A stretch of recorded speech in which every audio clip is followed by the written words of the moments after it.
you kind of get surrounded by South Asian people, Indian people from different cultures, young and old, and you kind of get that pressure to think, actually, because they always say, oh, Farish, you look so well, but like they don't see mentally what I'm going through and physically as well, because I kind of hide it well.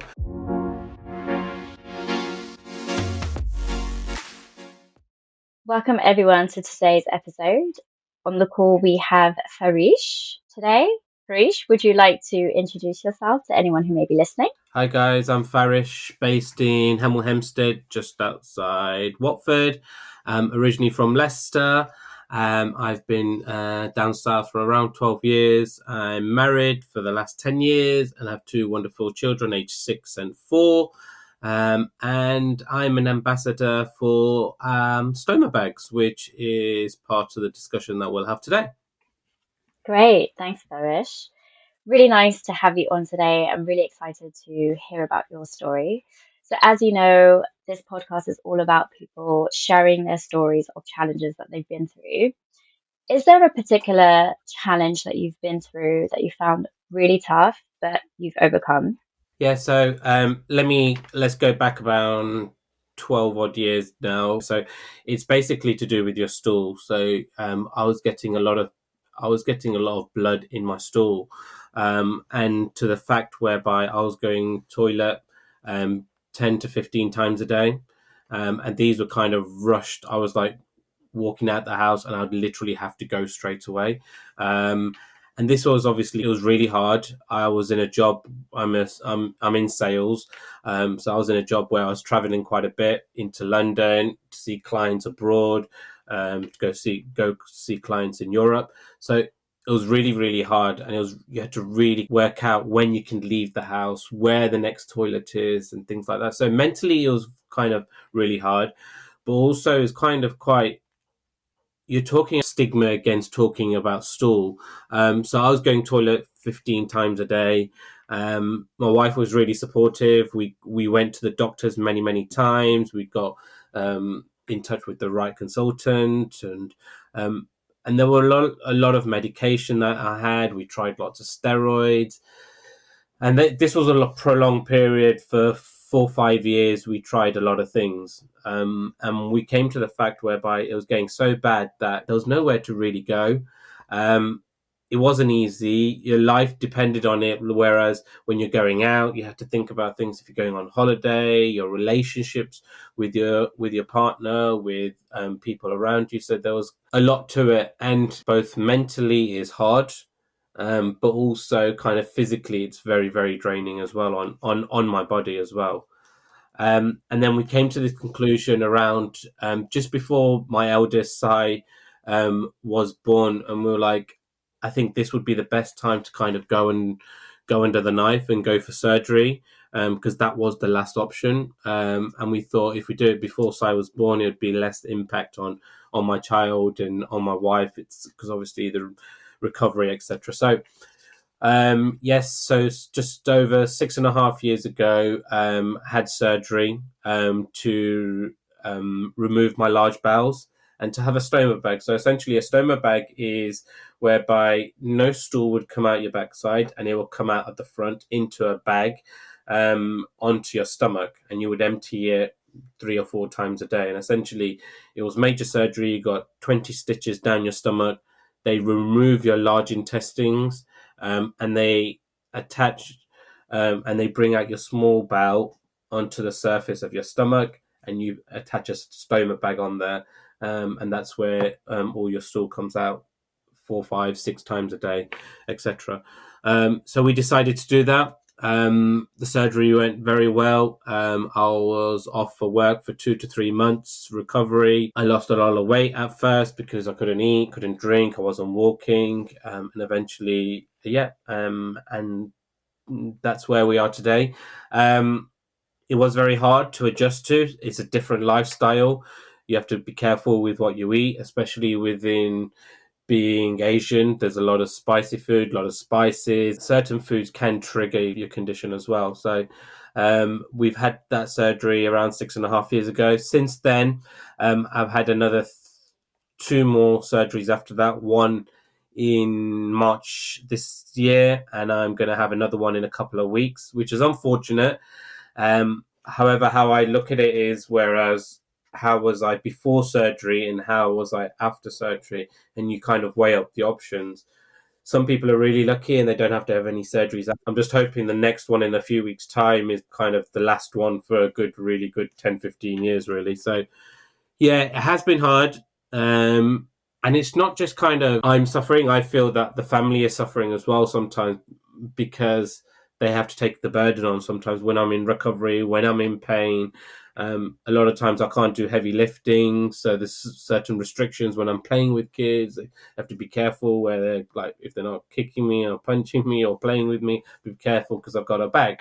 However, I really just think that it is something I had to do, and it is where I am today. And it's a battle, but I believe I'm winning the battle now. So, and that's the journey I've had for the last 10 to 12 years of my medical life, really.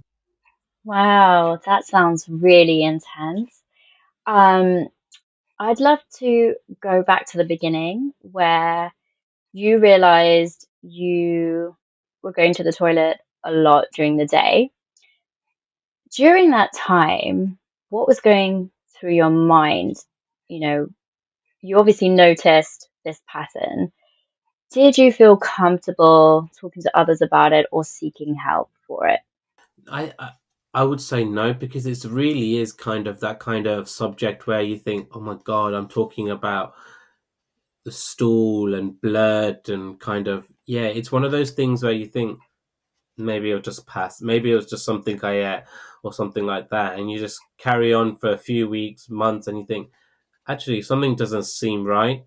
Um, and it just plays on your mind every time you go to the toilet. At the beginning, it was only maybe 4 or 5 times, and then slowly, slowly increases. And you think, actually, having blood in your stool doesn't seem normal. So it's kind of you look at Google, you Google symptoms, it could be this, it could be that before speaking to a doctor.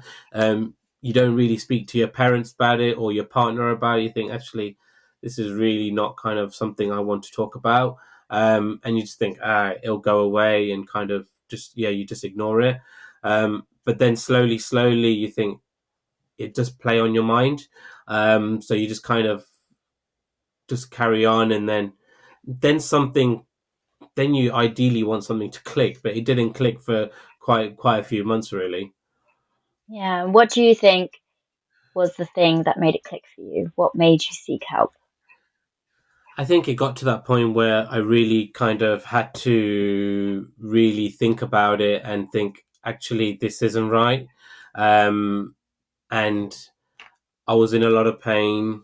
Um, Mentally, you're kind of always wary about where the toilets are. Um, what other people would think, yes. However, people can then start to notice that you're not quite right. Like you going shopping, I'd go walk into Tesco or Asda, and I'm like, wow, I'm going literally I'm literally running to the toilet so badly that something wasn't right. So I think it took a while. Like I said, I was looking on. You always look at Google, and you always see the worst. Whenever you look at Yeah, Google and you've got a medical Google problem, you is the think worst when it comes to everyone diagnosing does that. yourself. Everyone does that. Yeah, and you just like think, oh my god, could it be this? Could it be that? Could it be whatever? And then obviously, as an Asian, you always have that kind of stigma as well, and think, oh, talking about stool or going to the doctor, you have to show your body, you have to do certain tests, you have to do colonoscopies, you'll have to do stool tests. And I think what changed really is that support that you have from your family. So my partner said, let's go. And I think that's what kind of encourages you. You then think about your partner, how you want life to kind of go. You want a good life for your family and etc. So you just think, actually, you do get support from your family. I think that's really important. You're not alone. You're not alone. Doctors do want to help you. Yes, we may think, oh no, we need to go to a GP, book an appointment. It's going to be another 3 4 weeks until we get an appointment. But at the end of the day, there are people out there that want to help, want to care for you. And the main thing is to get better and the longer you leave it, the worse it gets. And I think that was my kind of push to see, actually, it's been a few months now. Nothing's getting better. Paracetamol or Nurofen is definitely not working. It's not food. And it was that kind of realization eventually thought, actually, let's go see a doctor. Let's see what they say. Let's do the tests. Yeah, it wasn't easy for sure. It definitely wasn't easy. Like I said, you always think the worst, but once you start doing the tests, it can take weeks and weeks and weeks, and then you get your kind of diagnosis, and then you start different medical interventions that can help. You start looking at diet, what people think you should eat, what you shouldn't eat, do a food diary to see if there are any triggers. Um, so it is definitely a huge lifestyle change. However, it's a lifestyle change. It could have been a lot worse for sure. And I think that's where I am today, and that's how I see it today. Yeah. I can imagine for people when they know that something's not quite right and they probably should seek help for it.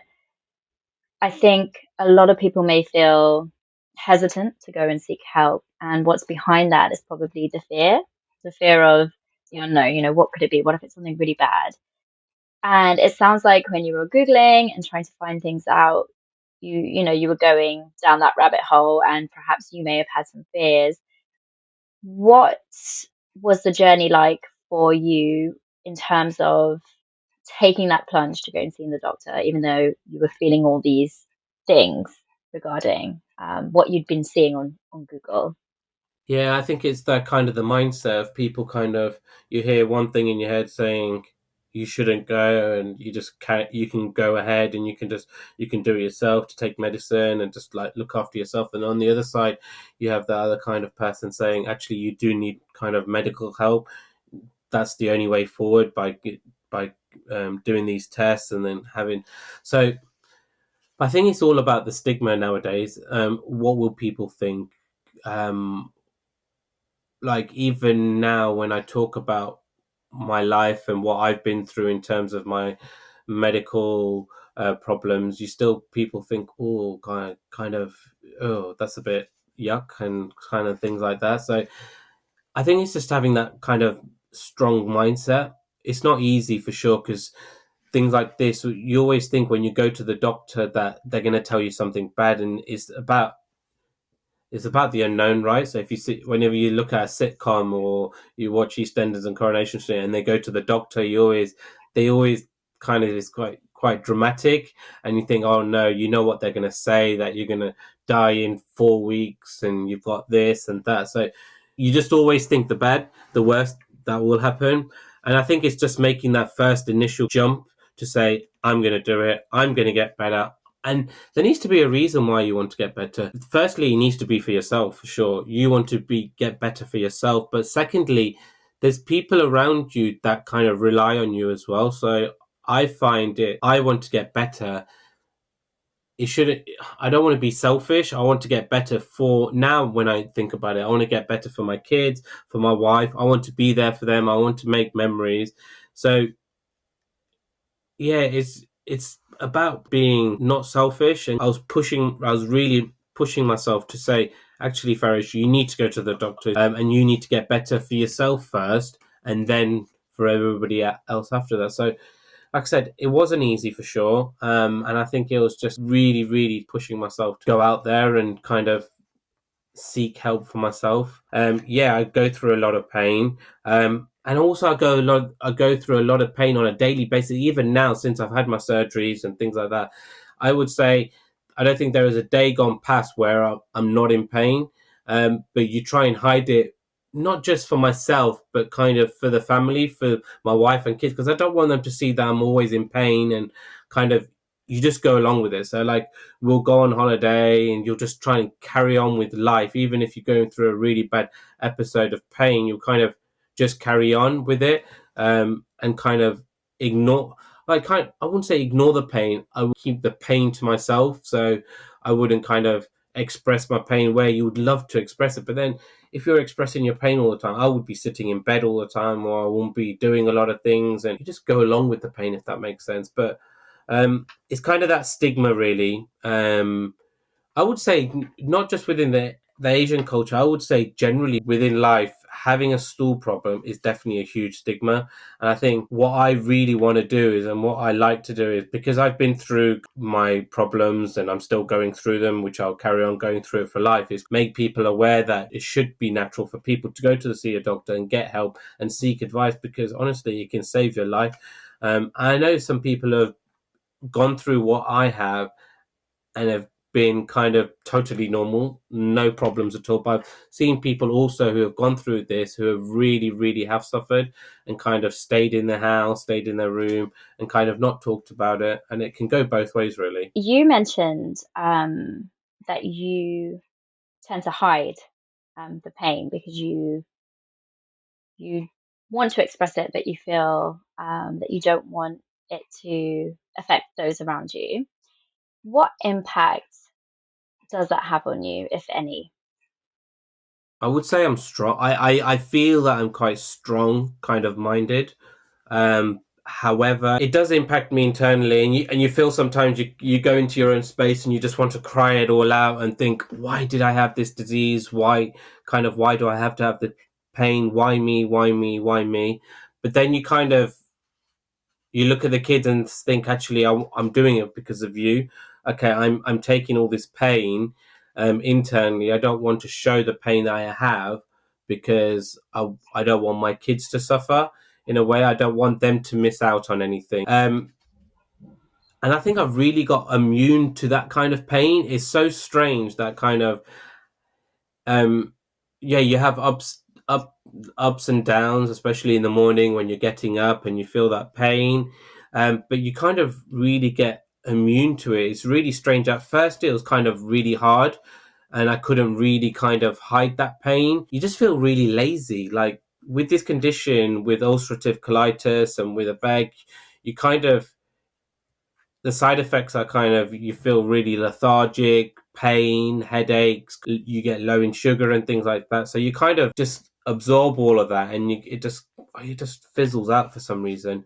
And I think, yeah, mentally, I've been in a good place. It hasn't really kind of affected me as much as I've seen others.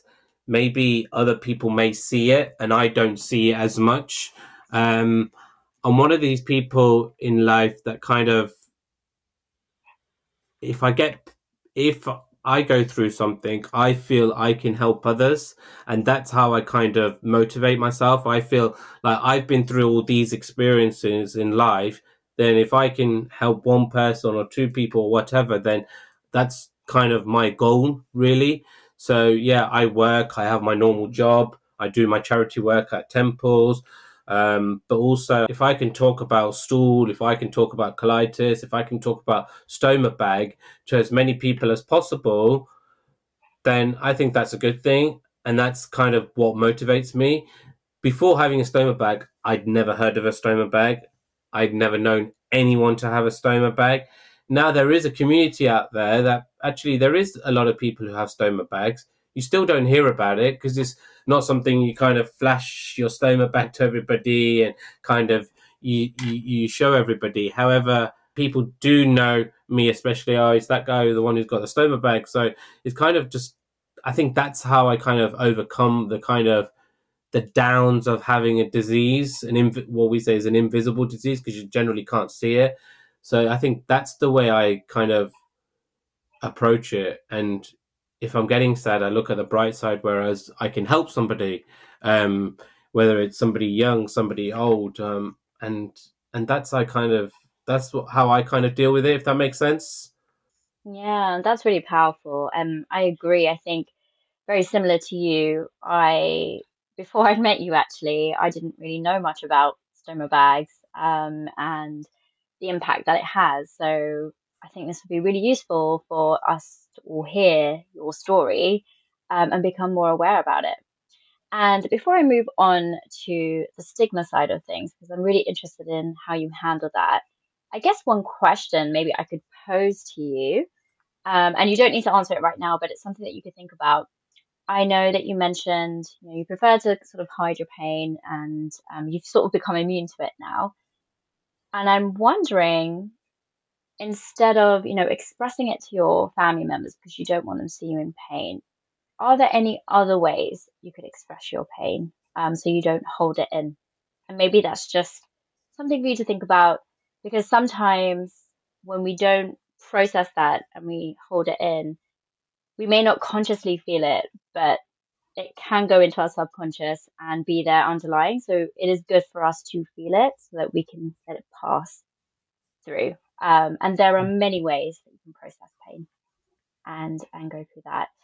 But I would love to tap into what you said earlier on the stigma aspect. Tell me a little bit about how well, firstly, did you experience that? Did you feel comfortable to share within the community and your outside of your immediate family members about what you were going through? And tell me a little bit about that time.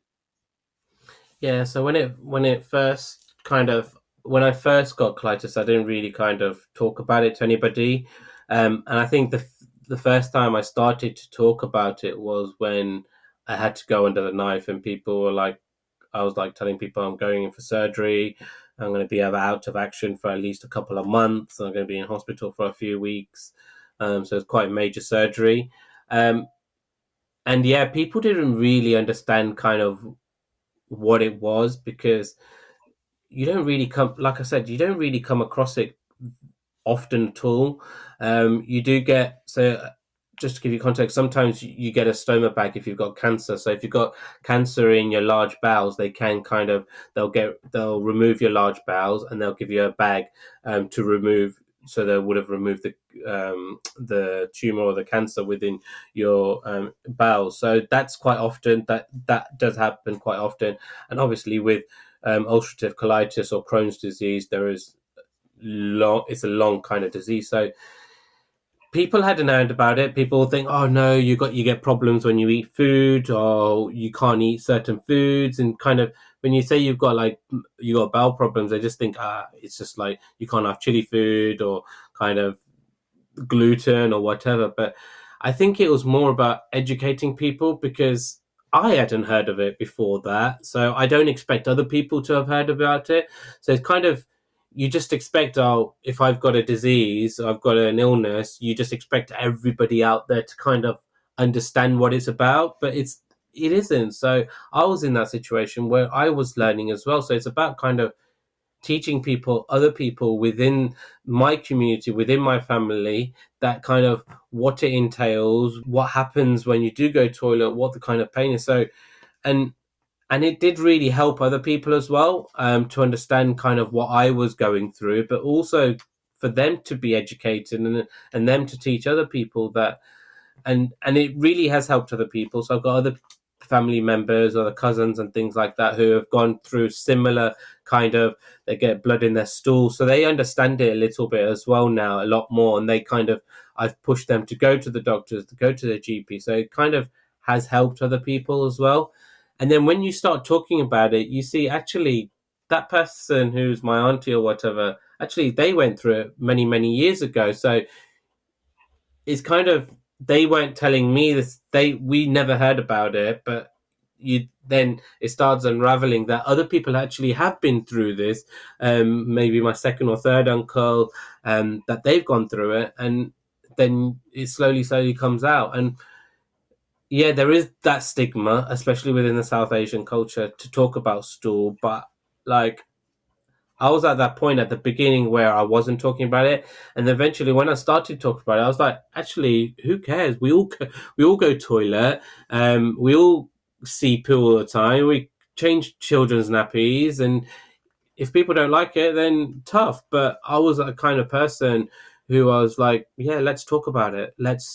I'll tell you my symptoms. I'll say I've just been toilet. There was lots of blood in it. I was in a lot of pain and things like that. So let's talk about it. Let's make it more kind of prevalent in the South Asian culture, because it shouldn't be. And I'm sure a lot more people out there have the symptoms that don't talk about it. You never hear about it with kind of famous people or celebrities having this, but I am sure for a fact that there are a lot of people out there that have symptoms and that don't do anything about it. And it just really just kind of makes it a lot worse for themselves. I really understand that. I really understand that people don't want to talk about it and people don't want to admit to themselves that there is kind of an underlying issue within themselves and they need to kind of get medical help. And I've spoken to some people in the past where they literally haven't been out of their house for a good 3-4 years because they're scared that they would have to rush to a toilet and things like that. And these are people who are younger than me, and it's really kind of not easy to process it, because it is really a life-changing thing. But like I said, I was really lucky where I was kind of quite strong in what I had in my head, whereby I would have a disease and my kind of way of dealing with it was talking about it to other people after, once I found out the problem, and dealing with it by helping other people. And that's how I really, really dealt with it, by helping others. And at the back of my mind, doing it for the kids, because that's ultimately, I want to get better for the kids so I can make memories with them and not kind of restrict them. So if we're going to go on holiday, let's go beside the pool. And okay, I've got a bag, people are going to look, but kind of, we still, who cares? That's my magic power in essence. So I call it a magic power. Even the kids like call it a magic power now, because I could be eating, I could be talking to you, and I could be, my stool's coming out. It could be, but I don't know because I can't feel it. So that's the magic power. So I could be eating and I could be essentially pooing at the same time. So that's like, it doesn't sound nice, but essentially that's what essentially I'm doing. I could be pooing now, but you can't feel it. You can't feel it coming out into your bag. So Yeah. it's my magic power, right? So and I'm one of these kind of people who see now the positives behind it. I never need to sit down on a public toilet. I never need to sit down on a Mm, public toilet, which is a huge benefit in life, really, especially in the mm. UK. So it's my magic power. Yeah, and that's so powerful, isn't it? I mean, you could look at a situation and it's either negative or positive based on the meaning you give it. So some people may Yeah, look at that situation and just see the worst and see the negative, but you're assigning a positive meaning to it and seeing the positives around it, which is helping you look at it differently. And I think that's so powerful. And another thing that you highlighted, which I think is really important, is when you mentioned that, with the stigma around it, as you started sharing what you were going through, it became apparent that, people within your family, second, third, aunties and uncles, they had actually been through it, but they hadn't spoken to anyone about it because they felt that stigma and they kept quiet. But because you're now breaking that cycle and you're sharing your story, you're actually indirectly now you're helping other people that you know who may be feeling those symptoms and know to go straight to the doctors, whereas otherwise they may not have. And I think that's so powerful because it goes with everything. There's a lot of people in our community, and that's why I've created this podcast, because I feel like everyone is sort of going through something that they probably know someone who's been through the same thing, but because of the stigma, they don't talk about it. So it's really important that we do share our stories and open up and be vulnerable, because you just don't know who you may be helping. And it sounds like you've helped a lot of people through your story and bringing awareness to this. I'm sure it's going to have a massive impact to those around you. yeah. I think it's definitely important because at the end of the day, there's so much on the internet. You can go see a doctor. However, if you're living through kind of what I'm living through, it's so much easier to speak to somebody and explain to them that, yeah, it's not going to be easy. You're going to get these problems, these problems, these problems. However, you the upside is this, this, and this. I think by living through it, if I can't help somebody, I'm going through the pain and everything. If I can't help anybody, then I don't see the point of really kind of being on this planet. Really, it's really about kind of helping people who I've been through it, and I can make a voice for them. Yeah, a lot of people don't feel comfortable about it, which is really fair enough. I understand it's not easy talking about it. Luckily, I'm quite confident. My profession is sales, so I'm quite Hmm. open. If I can walk into a room and kind of pitch to 1,000 people at different levels, and I don't mind doing that. And even at work, I've been to HR. I've told them, look, I have this problem. If there's anything we can do in terms of from the HR function or the PR side of it, by all means, let's do it, because I want to help others, and I want people at work to understand, yeah, I do have this problem. However, I still carry on. So, if there's somebody out there right now who wants to talk about something or wants to tell someone something, but they just can't. They feel the stigma, they feel the shame. They may be really introverted, they may be really shy, whatever the reason is. They just can't get over that hurdle of speaking to someone about something. What advice would you give to them? I would definitely say, yeah, it's definitely not easy. Um, Sometimes I still find it hard to tell people what, like, some of my conditions, but what I always look in the back of my head is that if I do open up, it can kind of most probably help them, but also they'll be able to help somebody else. So if that person kind of can open up a little bit, because it, like I said, it's especially within the South Asian culture, they'll kind of, you always hear this stuff about people gossiping and things like that, and you kind of get upset, like when somebody's gossiping about you and not saying nice things about you. So I would say life's too short nowadays. You see a lot of things that happen and you just think, I wish I'd done this. So I would say kind of try and open up to somebody, at least one person, about what you're going through. Like you said earlier, it can really release that pain. If you're keeping it to yourself, you just need to release it somehow. Like, yes, I go through a lot of pain. I would say my wife definitely understands the pain I'm going through, but I try and hide it from my kids. I don't want them to know. So it's a kind of, you've got that one person who knows what you're going through, but still, I don't want my wife to know all the pain I'm going through, because it's not fair on her as well. So all I would say to somebody is kind of, please try and open up to somebody, to one person. Also, definitely go see a doctor. Don't be ashamed. Really, don't be ashamed. This is your This is your body. The doctor's not bothered whether they see your bum, they see parts of your body. This is their job. They see everything on a daily basis. So nothing is kind of abnormal to them. Don't be ashamed. Really, don't be ashamed. I've been to doctors many times, and you think, oh no, it's a lady doctor, or it's a male doctor, and you think, actually, don't worry about it. They've seen it all. They've seen a lot worse. They're not laughing at you or anything like that. They honestly, they really just want you to get better. And I would say, kind of, yeah, just try and open as much as you can as possible. You don't need to be like me and talk about it openly. But even if you told one person that actually, I've got this pain, um, I do get blood in my stool, what should I do? And I think that's the first kind of realization, really. And it'll definitely kind of, once you do it once, it'll really, really open up for you.